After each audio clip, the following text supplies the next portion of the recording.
Guys, what you're about to see is some old footage from Goulburn, I believe 2012, of Rodney Goldie Atkinson stomping on a granny killer. This granny killer was boneyard, so I'm not sure why they put him in the cage with Goldie. Obviously, Goldie's not boneyard, he's hard cunt.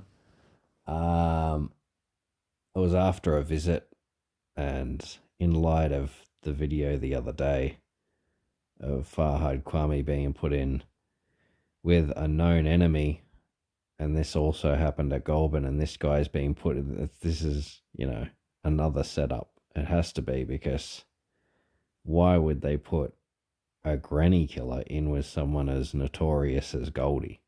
It's pretty obvious what's going to happen. Just a bit of background for those that don't know. Well, actually, there's two notorious Goldies on the streets of Sydney. There's this one who's more well known. He's more in the public spotlight, and there's actually another Goldie who has a pretty big reputation as well. Maybe not as notorious and well known as this guy. Not in the media, but I've come across him in the streets, and he also has gold teeth. He's a really big Russian guy. He was actually on that show, what's it called? It's like Court Justice Sydney or whatever it was. If you watch the episodes, does anyone remember the one where I think he said he had a brain injury or something? He was only there for something petty that time. But I've come across him in the streets, and he's got a pretty big name too.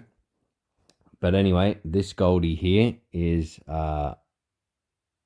he was part of the Brothers for Life. I'm not sure about now, but he was one of Bassam Hamzy's underlings, running the ball up for Bassam Hamzy at a certain time, taking a lot of the phone calls. This was 2008 when Bassam Hamzy was in Lithgow running that drug syndicate from his cell before he got tipped to Supermax. So Goldie was taking a lot of them calls back then and running the ball up for him.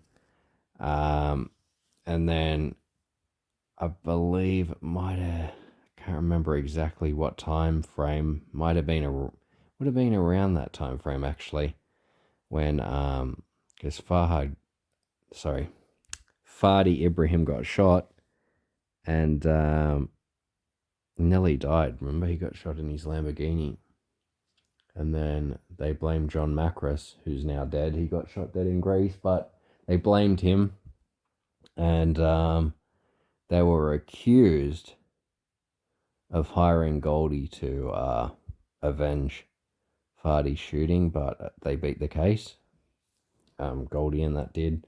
All of them got off, I'm pretty sure. So Goldie was, I believe because he wanted to be fight in the UFC. He was having trouble getting someone to take him on, because once they'd Google him and all that, they was having trouble finding opponents. And then he went back to jail, and he bashed someone again in jail not too long ago. I believe it was at Silverwater. Put him in hospital. And on this one here, once he stomps on the granny killer's head, this guy nearly died as well, and he needed facial reconstructive surgery. So this is an example of what can be expected if a Maine prisoner comes across a putrid boneyard dog like that. What would happen? Now, if the guy was just boneyard and, just a scared cunt, Goldie probably just would have left him alone, to be honest. Who knows? But I'm just saying there's a good chance that Goldie might have just not given a fuck, or wouldn't have even known, just wouldn't have cared, But it's the putridness of the crime that really incites this kind of rage. And actually, that's the reason Gary Murphy got bashed at Long Bay Jail a while back. He came into contact with some Maine boys up there, from what I've read, and when you see him in the media in that wheelchair, that's actually a result of the bashing that he got. When I first saw it, I didn't put two and two together. I thought that he was just old and decrepit and getting around in a wheelchair now, but no, he was actually bashed so badly he needs to be in a wheelchair now.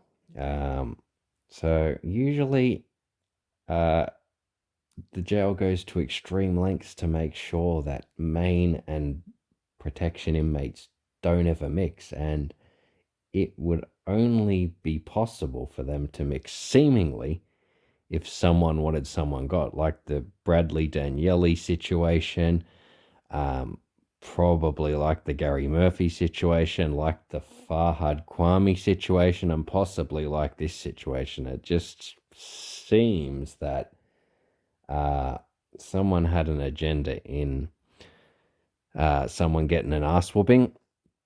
Anyway, so let's watch this. This is what anyone putrid can expect if the main boys ever get their hands on you. Let's watch it.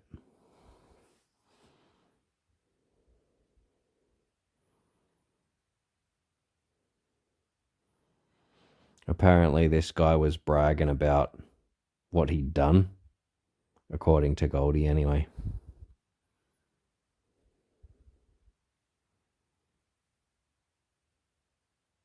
Oof, those stomps. That would have just fucked him up big time, eh?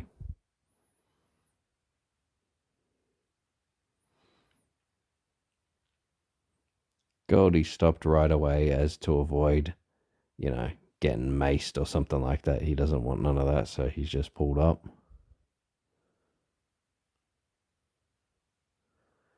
He's done his job anyway. He fucked the dude up, so that's it, eh?